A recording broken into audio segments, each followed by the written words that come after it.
Hey friends, I have been sharing lately about how I have been healing my relationship with religion.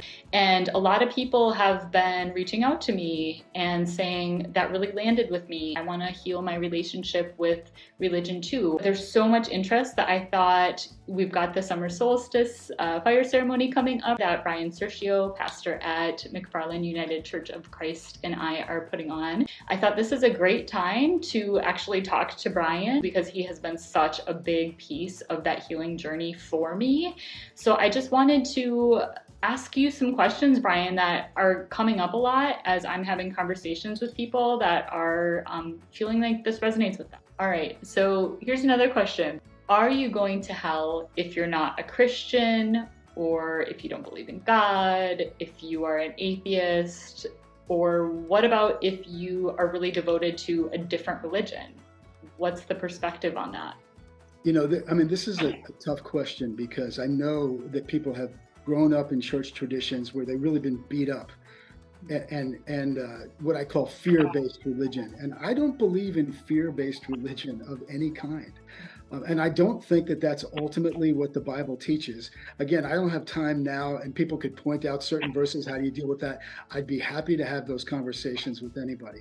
I'll just tell you where I'm at now after having studied this my entire life up to this point, really, my entire adult life.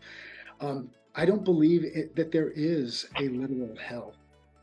I don't believe that the God of the Bible, as I understand him, her, them, it, is going to punish anyone.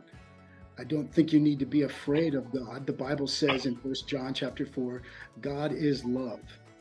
To me, this whole thing is simply about coming home to the truth of the love that is alive and present within all of us, regardless of what you believe.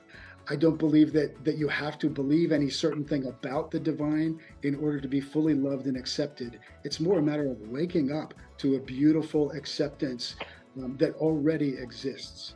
So, inherent in the question is a lot of fear and a lot of threats. That to me, that's spiritual terrorism, and I don't think we should do that to ourselves or to our children.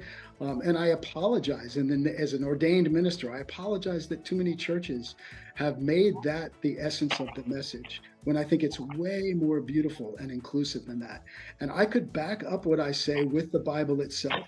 And anyone, though, who wants to point out certain verses, how do you deal with that? As I said, I'd be glad to have those conversations because this is important stuff to me.